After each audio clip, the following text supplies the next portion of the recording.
I think it was the first year that I had a job out of college. I think I spent like $2,000 on gifts for everybody because I was like, I feel like this is something I want to do to show everyone like I've got a job and like prove myself. And looking back at that, I don't think that was a smart decision. Do not think it was, but it was something I can't take back. And, I'm glad that I gave those gifts, but I do feel like I could have done a similar thing without spending that much money.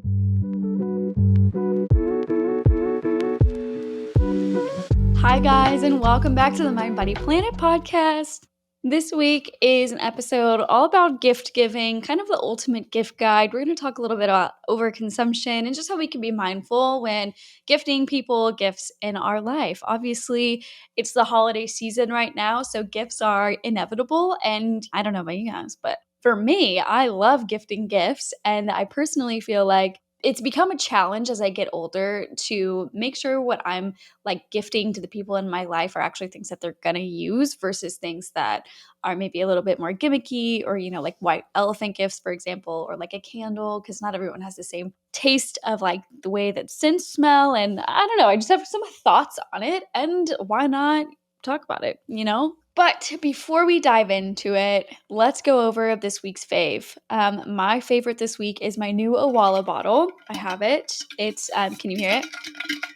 I have two other Owala bottles, but unfortunately the lids on both of those broke because I was using them so much that I just dropped them and the lids are just completely broken, so I can't even use them anymore. And I was at the store and there was a sale going on, so I got this like 32-ounce Owala bottle for like $22. So it's like $10 off, and I love the colors of this one. The other two, one was a gift and the other one the brand actually sent to me because I won some like giveaway thing they were doing on TikTok once upon a time. It's nice to like have a bottle that was totally in my power. It's kind of cozy fall-like. It's got like a tan color, orange, and like seafoam green kind of. I don't feel like I'd explain that very well, but that is my favorite. I love having the new one. It's nice to have it back. I also have a Yeti that I kind of rotate between, but the Yeti, it's like the exposed spout. So if I'm traveling, like I don't like to travel with my Yeti because I always feel like if the straw can touch something, even by accident, like if I put it on the ground, if it falls out of my backpack, for example, and hits the ground, I'm going to be grossed out. I don't want to like put my mouth on that. Even if it didn't touch the ground, I'm still just like grossed out by it. So the Owala is nice because it covers the spout where you drink the water from. So it's just nice to have it back. I am also really loving the colder weather outside. And by colder, I'm in Texas. So really, it's like 50 degrees. It's not anything crazy by any means, but I do really, really love this time of year. It is, man, it just feels so cozy finally. And some years it's a lot hotter than others, but this year I feel like has felt more wintry, I guess. Like it just feels a little bit more like fall. And I appreciate that because I feel like a couple of years ago, it was like 80 degrees on Christmas Day. It was like, maybe it was 88 degrees. I don't know. It was just hot and it's like sweating weather. And I don't really enjoy sweating. I don't know many people who do, but it's nice to have a colder weather. So I feel like that's always one of my favorites. It's just totally one of my favorite times of year right now. I love the fall. I love all the cozy vibes. And now we're headed into winter and I love all the wintry vibes and the Christmas vibes. And I do feel like as I've gotten older with Christmas, it's just so weird getting older. It's just so weird because Christmas used to be this time where like, you got 2 weeks off of school because it was winter break and that was like Christmas/New Year's, and there was just all this like magic around it. And I'm realizing as I get older that the magic was really rooted in like doing crafts and being creative and like spending that like intentional quality time with the people that you love. And I feel like I kind of was like missing out on that, but especially with COVID and lockdown and kind of feeling like it's just different. It's just different. And I don't know. I also have anxiety and I have been kind of dealing with tools to get better with that. And so maybe this is also a factor in it, is I've just gotten like more mentally stable, mentally healthy. I don't know. Better in control of like my emotions and like understanding like why I get so overwhelmed in certain situations. How can I, better prepare for a situation I know that's going to be overstimulating in the future? Anyways, all that to say that I love this time of year, and I really feel like this year I'm trying to not buy as much as possible. Like I really want to focus like inwardly and really want to create things from things we already have, or like, relatively inexpensive to like go to the store, buy some yarn and make some like yarn ornaments or things like that, finding ways to make an experience out of what I'm decorating my house with, and bringing a lot of like the outside inside is one of my favorite things. So that is what I'm focusing on. And honestly, it's really helped. There's something like I love going to a store and looking at all the Christmas decorations. Like, don't get me wrong, I have done that in the past and it is fun, but there's something more special about actually creating something that you then hang up. Whether it's like the snowflakes, where you fold the paper and you cut out the little shapes and you unfold it, it's a snowflake. Or I've been seeing a lot of cardboard. If you cut it into certain shapes, you can get a white marker, like a white paint pen, and make them into gingerbread houses. And then hang those up on a string or put those around your house. You could also do, what else have I done? I've done the dried orange garland. I love my dried oranges. Actually, I got out my dried oranges from last year and I totally thought they were going to be like moldy. They weren't, surprisingly, very surprisingly. I am very pleasantly surprised by that. So I have those on my Christmas tree. I even have, and this one is not as common, but my toothpaste is metal. It comes in a metal aluminum tube. It's the David's toothpaste. And I saw this video where somebody took a metal tube like that, but theirs was not aluminum. I think it was gold or brass or something. And it came with their tomato paste, which is something that's very popular. I see people using. So what you do is you cut off like the spout where the like the little nozzle is, where like the paste would come out, and then you cut off the end where it's like kind of sealed and clamped together. And then you unfold it, rinse out whatever's on the inside, and then you can trace little stars and do like a little metal star garland, which honestly, I did it and I didn't think it was going to be much. I was like, okay, this cannot look as good as it did on the video, but surprisingly, I think it kind of did, because I cut it open and I did my little tracing. Actually, I traced stars and then I was like, nah, I'm just going to freehand it. And I did. So those stars are a little wonky, but I like it that way. It's my vibe. And then I put them on string and I put them on my Christmas tree. And I was like, wait a second, like this is nice. Like this gives it a nice little metallic, almost sparkle without having like glitter all over my house. That's also been a fun one to do. And I just like doing all the crafts and things right now. And I think the other thing I want to do is I grew up making these cinnamon ornaments, which is basically just a lot of cinnamon. So you can get like some really just bulk, the cheapest of cinnamon possible. You want it to like smell really strong. So it's like cinnamon, nutmeg, glue, and applesauce, if I remember correctly. And it's very sticky, but you can roll it out like cookie dough almost. And then you get cookie cutters and then you cut out the little cookie cutters and let it dry. Use a straw if you have one to like cut out the little circles. Let it dry. It takes probably like a week to dry, but it makes your house smell amazing. Then you can use those. I used to put them in like my sock drawer growing up because it makes things, smell super cinnamony, and it's got that, I feel like it's spicy smelling, like spicy as in cinnamon, not spice as in like jalapenos. And then the other thing that I have done with that is you can put those onto a garland and put that on your Christmas tree. You can do those as like little ornaments and tie them individually. You could do, there's a lot of things you could do with them. They're also a really fun gift for any kind of neighbors and just like a fun little crafty thing to do. So I think I want to do that. I did those last year, so I still have some pretty fresh ones. TBD on that. I used to do those every year growing up. But the other thing that I think is really fun is you can do basically flour and salt and make like these salt dough ornaments. So similar thing, it kind of is the consistency or texture of like a cookie dough, and you use cookie cutters to cut them out and make them into little ornaments for your tree. Yeah, I don't know. Something about just creating over consuming is really magical. And so I really encourage you guys to do that if you can. But those are my favorites. Let's pop into the topic of the week. And this is something, I mean, we kind of talked about it because it is one of my favorites, is creating over consumption. It is probably the biggest takeaway that I have this year. And I feel like this is something that I feel like up until this point, I looked at getting older and, I'm like my early to mid 20s now at this point. And I feel like when you graduate college and you have a good job and there's just, I always felt like this need of I have to get good gifts for everyone and I need to spend a considerable amount and I need to have all the things. And all the decorations and really just like go gung ho because now I have all this extra money and I need to like impress people. I get impress myself maybe more so than other people. And just this like I want to provide and I want to like give the thoughtful gifts that I wasn't able to give in college. And now that I had money, I was like, okay, now I can finally do it. And I realized I was at a certain point just buying things that I didn't really need or like gifting things that people didn't really need. They weren't actually thoughtful gifts. They were last minute gifts that I had to run to the store because I had bought somebody else something that was more money than the other person. So I felt like I needed them to be equivalent in price ranges. So I would like grab like an extra candle or like a throw blanket or something light and throw it in with the other person. Now this year I can look back at that and be like, okay, I think a lot of that was this pressure of overconsumption, this pressure of social media, making it look like you have to live this certain lifestyle and you need to have like this amount of stuff. And we're going to touch on this in a second, but I just feel like sometimes with overconsumption, it really makes you feel like the holidays is so materialistic. And I don't think that that is right anymore.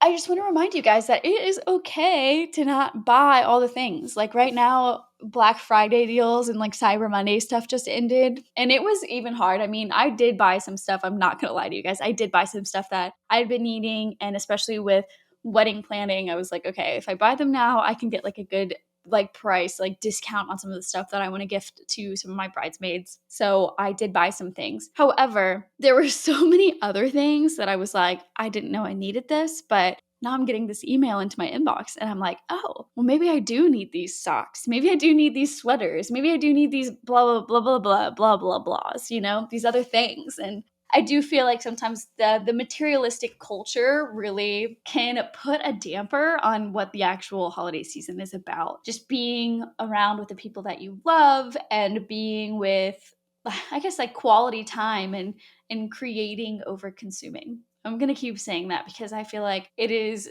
probably the biggest takeaway that I have learned in the last month or so. And it's something that I want to take with me, not only for December, I think definitely for December. I want to keep creating and less consuming. But I do feel like it's a good lesson moving into 2024 as well, that the most important thing you can do is keep creating and being imaginative. And creating doesn't have to necessarily mean being creative all the time or like painting a photo or like painting a picture, whatever, painting a portrait. It can mean creating experiences, creating intentional time, creating a space for love and a space for vulnerability with the people that you love. And there's a lot to creating. It's such a vast and interesting word, creating, but creating over consuming, buying and constantly feeling like you have to keep up with all these trends. And I know we talked about overconsumption a few episodes back, and if you haven't listened to that and you want to learn more about overconsumption and more of my thoughts on that, feel free to listen to that episode because that was just a doozy of an episode because there's just so much to overconsumption and there's just so many issues with it, and mostly I think it's haul culture, which is not helpful in the holiday season because I see a lot of people on social that are like, oh, here's my Christmas haul. And they go to like Home Goods and they spend like $1,000 on Christmas decor. And I'm like, where is it going? However, I do feel like overconsumption this time of year is rampant and it can make you feel very materialistic. So here's your reminder, it doesn't have to feel materialistic. And if that is not enough for you, just remember that the more you buy, the more waste comes with that. Like I really feel so shocked that the amount of packaging can be so excessive whenever you buy gifts, especially things from like Amazon. And again, I'm like no saint here. I buy off of Amazon, but I just try to be conscious of like what I'm purchasing. And I've said this before, it's still like my biggest tip. If there's one thing that like you really, really want, I put it in my Amazon cart or my like wish list or you know wherever it is, wherever I'm looking, I put it in the cart and then I have to like basically leave it there for 7 days. And at a certain point, if I still want it after 7 days and like it makes like financial sense, then I'll purchase it. But like I have to like give some time, like so it's not like an impulse purchase. It's not completely foolproof. Sometimes I still do impulse purchases, but it's definitely a more like, you know, conscious way of like conscious consuming, you know, rather than the overconsumption that happens. I always feel like something about stocking stuffers too, like Stocking stuffers are fun, but, like, sometimes I feel like you're just kinda picking up random stuff to throw in and give to somebody, and it never actually gets used, it gets thrown away or it gets donated, and in all of those situations, it's important to realize that, like, it doesn't have to be perfect, and I feel like you don't need to, like, financially strain yourself in order to contribute to more waste, really. And the other thing that I just wanna remind you guys is that there is a lot of pressure to buy excessive gifts and buy everybody the best gifts, and I know this is something that I touched on, that I felt, especially coming out of college and feeling like I want to give, like, great gifts to everybody, and so I did, and I remember, I think it was the first year that I had a job out of college, I think I spent like $2,000 on gifts for everybody because I was like, I feel like this is something I want to do to show everyone like I've got a job and like prove myself. And looking back at that, I don't think that was a smart decision. Do not think it was, but it was something I can't take back. And, I'm glad that I gave those gifts, but I do feel like I could have done a similar thing without spending that much money. Do not financially strain yourself to give gifts this year. Don't put yourself in debt. Don't feel like you aren't good enough because you can't afford all the big stuff because you're looking on social media and you see a XYZ influencer has like 1,000 gifts under the Christmas tree and it's not even December 10th.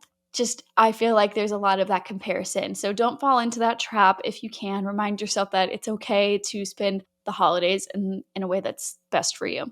I feel like 80% of videos, if not more, I feel like it's more than 80% of videos that I see on my TikTok For You feed are all TikTok shop videos. So it's people trying to get commission from certain things by selling you something that they're recommending. And affiliate links are also something that I see. And being on this side of, I guess, like the influencer side of things and being a content creator, I think there's like two ways to this is one, it's really annoying to feel like you're constantly being sold to. And I think that's kind of what people feel like with like ads. If you're watching a TV show and people buy like Hulu without the ads because they don't want to feel like they're getting sold to and they just want to watch their shows, but you pay money to do that. So I guess social media being a free platform you can be on, you can't really get rid of all of the ads. But it's annoying when it stops being just sponsored posts to being like eligible for commission posts. And then as a content creator, you feel this pressure that, well, if I always promote something, that means that I can make more money. And maybe if you're not really getting in a lot of brand deals, maybe the affiliate commission is what pushes you over to make your revenue goals that you wanted to do that year. And so I get that, but at the same time, it's just really annoying. It's because it just makes you feel like you're just constantly being sold to, and it's not a fun feeling. It's like, man, I came on TikTok or Instagram to escape my life, and here I am getting the same pressure to buy things. But all of that to say, that is my end of my spiel on overconsumption and just some things that I've been seeing. And a lot of this was just kind of venting and ranting and just opening the conversation around things that I've seen right now as far as the holidays go. I just want to remind you guys that you don't have to fall into that. You really don't. You really do not have to fall into it. And it's easier said than done, but what you do with your life and your holiday season does not everyone has to agree with it. As long as it makes you happy is really all that matters. As long as it brings you joy, as long as it brings like this true like magical feeling that Christmas was when you're a kid. If it brings back to you, go for it. It doesn't matter what anyone else does. So, even though I just talked about a whole bunch of overconsumption stuff, I want to talk about my like ultimate gift guide. It's kind of like an eco, like mind, body, planet gift guide.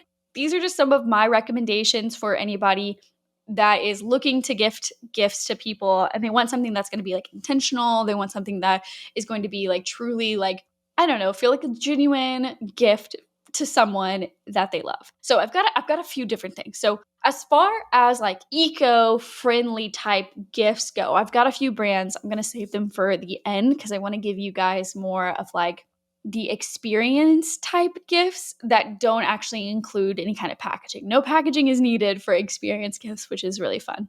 So a few experiences that I feel like are really valuable and people will actually use and they're going to have like a great thought on it. Like after like a month of getting this gift, they're gonna be like, wow, that was such a great gift because it's kind of the gift that I guess keeps on giving in some situations, in some cases. Experiences. The first one I have down here is a massage. I truly feel like people do not pamper themselves as much as they should. And a massage is a wonderful way to gift someone self-care. Like, hey, I care about you, you care about you. So let's gift you a little something that's gonna like create a little stress relief. So a massage is totally something that I recommend, especially for anybody in your life who is maybe a mom, if they're a stay-at-home mom, if they are a hard worker, if they run their own business, if they're a student in school, if they play a lot of sports, if they're training for a marathon. It really works for most people out there. Even you don't have to do any of those things, and a massage would still be nice. The other thing that I feel like people who are really busy and have a lot on their plate, a car wash. I really feel like you could give someone like a car wash, even if it's a hand done car wash. Like if you're like, I am gifting you, the jokes of the free compliment, the free hug, the free like kiss, those little like coupon booklets. Even if you give someone like, hey, this is a coupon for you for a car wash. Whenever you need a car wash, I will personally come over and wash your car. And it's not a hard thing to do. It's kind of rewarding at the end of the day because it's like, oh, this is nice. Or you could just gift like a car wash gift card to like your local car wash too. And one of my local car washes is actually pretty cool. They use recycled water, so it makes you feel a little bit better. Another experience that I love is a concert. Anybody who's really into music, there are constantly concerts going on. There definitely, since COVID happening and a lot of lockdowns, I feel like a lot of concerts are kind of like up and back. Whatever. I was going to say up and coming, but they're back, like they're happening again.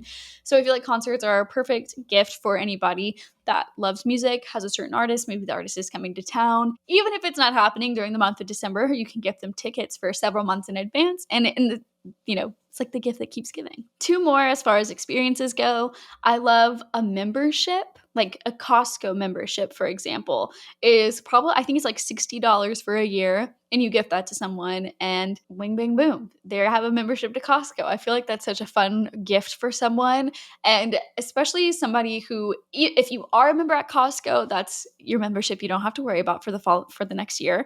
Then if you're not a active member at Costco, then it's something like everybody at some point wants to go to Costco. So if you're not a member, you're like, well, I can't go. I'm not a member. You have to go with someone who is a member and use their card or whatever it might be. And I feel like the Costco membership is kind of a cute and fun one to gift. Okay, last one under experiences kind of goes hand in hand with the membership. The membership could be also something to like your local zoo, a botanical garden, things like that. I also feel like subscriptions are a really fun experience gift too. And oftentimes they're some of my favorite gifts to give. Like think about, there's like different variations of subscriptions. So the first one that comes to mind is like a Spotify or like Apple Music. You can gift them a subscription for 3 to 6 months or whatever it might be. Other subscriptions that I feel like are really helpful, there's like certain boxes. Like I remember growing up, I got one that had like different makeup in it. So I obviously didn't really know what kind of makeup routine that I wanted to do as a kid. And so it was a fun way to be able to try new products and like not have to buy like the full-sized version of it. So I thought that was a lot of fun. There's a bunch of like shaving kits. There's a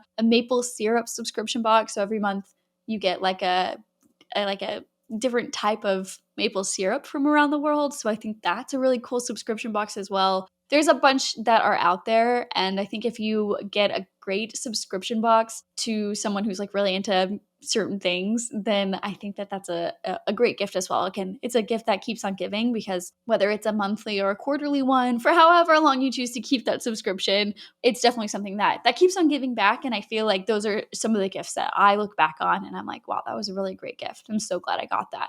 So that's what I have for experience type gifts. I also have a few ideas for homemade gifts. So I personally am going down the homemade gift route this season. I have homemade vanilla that I did probably a few weeks ago, maybe a month ago now at this point. And I love that one. It's a super easy gift to give. And technically, vanilla should sit in a cold, dark closet or space for like 3 months before you use it. But I do feel like it is something you could write down on the bottle, be like, is ready on XYZ date based on whenever you make the homemade vanilla. I think they're a perfect gift for any kind of hosting. It's a perfect gift for like those extended family members that you're like, I don't really know what to get them. It's a perfect gift for neighbors. It's honestly a great gift for maybe teachers, though TBD. It's technically homemade vanilla extract, so I think it would be okay, but it does use liquor in it, so I don't know. TBD on that one, depending on what kind of beer teacher you have.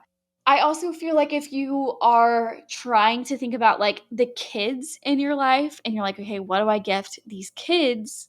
I'd have no idea. I think that there are some fun homemade gifts you can do with them as far as, like, slime is a huge one, and you could do, like, a homemade slime kit and then actually make the slime with the kids, and I feel like that turns a gift into a whole experience because I feel like gifting with kids is some of the hardest things because you wanna gift them things that they're going to be using for a long time, and a lot of times, like, you could buy a gift that they don't actually use, and I feel like, unfortunately, that happens more often than it doesn't.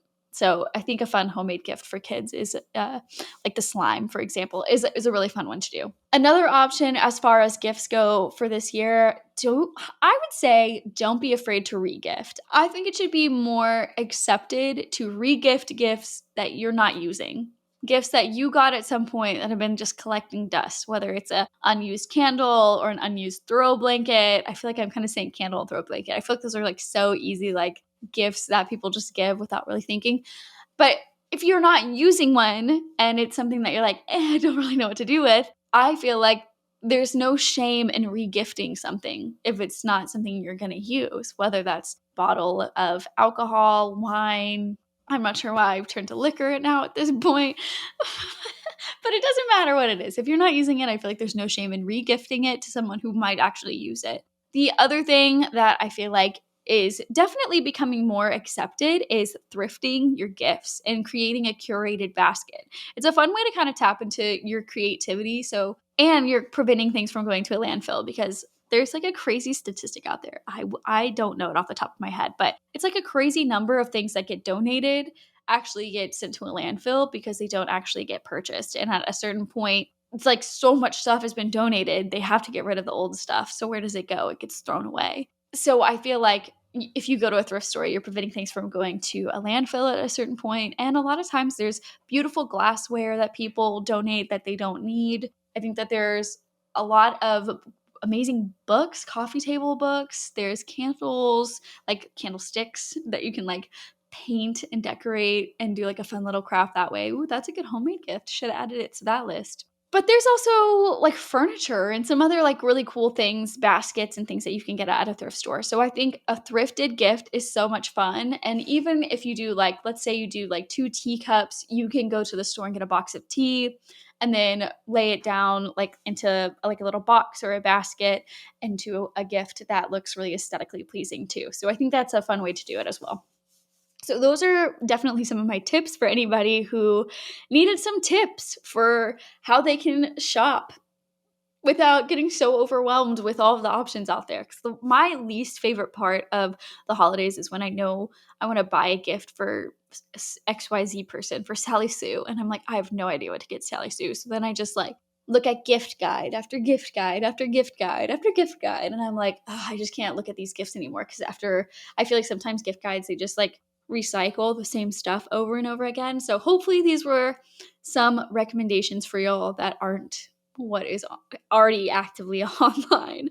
I do have a few eco-friendly brands and like sustainable brands, ethical brands, kind of all fall under that category there that I do love and I really support them. Some of them I have codes for, so I can put those in the show notes for anybody interested who wants to shop from some of these brands. But some of the ones that I truly love and stand by, if I did not love and stand by them, I would not be saying them right now. The first one is Rareform, Rareform. Rareform is a company that takes old billboards and recycles them into bags, anywhere from like backpacks to toiletry bags to tote bags, like literally a bunch of different bags. And so that's a really fun brand to see and support. As far as candles go, I love an Arbor Made candle. It is a candle company that has a jar that you buy from them, and then they have candle refills. So the bottom of the jar is silicone. So whenever it's done burning, you can like pop up the leftover wax and then replace it with the new refillable insert. So that's a really cool candle company. Another candle company that I love is Everly, Everly. Everly is a brand that is similar to Arbor Made, but you can refill any candle jar or vessel that you want. So basically, you get the candle in a pouch. It's basically just hardened wax in a pouch. It comes with the wick and then also a like kind of popsicle stick so you can keep the wick standing up. And then you just microwave the wax and you can put that into an old jar so you can repurpose them. You can also get jars from them, but the whole point is that you have like the pouch of wax to refill some of your old candle jars, which are also great. So Arbor Made and Everly, I have codes for. I think it's Chris15. Again, I'll put those in the show notes. A few other things that I really think are great gifts for people. If you have a writer in your life, I think one of those electronic notebooks are super cool and super fun. There is a kind of, I guess it's an electronic device. It's called a Lomi, Lomi, and that basically takes all of your food waste. And then when you run it, it turns it, like it breaks it down in the cycle. So that way it kind of turns it into compost. And so I think that's a fun gift for someone, especially if they're like a gardener or something. I think that's a cool gift. Definitely my Awalas, I use those all the time. They're not necessarily like a sustainable brand, but they do, I mean, they are reusable water bottles, and I feel like everybody could use a reusable water bottle in their life. I love stasher bags. Those are reusable plastic bags instead of using Ziploc bags. And yeah, that's all I got for you guys on that one. I guess I do have one more. There is a brand that I love. I have a code for them too, and that is Fable Home, Fable. Fable is basically like kitchenware, dishware, glasses, vases that are the ceramic style, which is very in and very classic and timeless. They are microwave safe, dishwasher safe. They're basically like all the main things you would need, like a plate, to be. They're all that safe. And they're all made ethically and sustainably, which is really amazing to find in a home. I guess is that considered homewares? No, homewares brand. Really cool to see because there's not a lot of people who do that out there. So I love Fable as well, and that code's a little bit longer. I think it's Crystal and Geyer 10 off. But again, I'll put that in the show notes for anybody interested. Those are some of my favorite brands ever. I love supporting them and I love gifting these gifts. I think that they are all so intentional and so amazing. And I'm actually like re-looking through my list here, and I actually have one more that I haven't said under my homemade gifts. So also, if you're like into house plants, you can propagate your plants and gift a plant propagation, so like a house plant to someone. And I just love that idea for a gift too. So I wanted to say that before we move on to good climate news. Okay, those are all my gifts. We've talked about overconsumption. We've talked about my eco gift guide. If you guys have any questions, let me know. If you have any more recommendations that you feel like should be on this list, again, let me know. I love doing this. It's cool. Maybe I'll write all this up into a blog post and get that live too.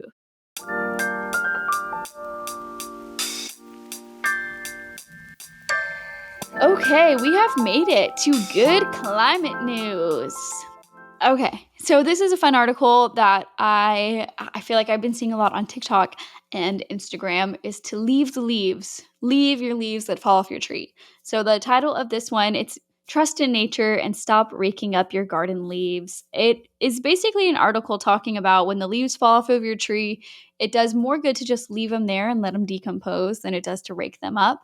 So I feel like this is different based on like where you live in the world. Like if you get a lot of snow, sometimes the leaves don't actually break down correctly.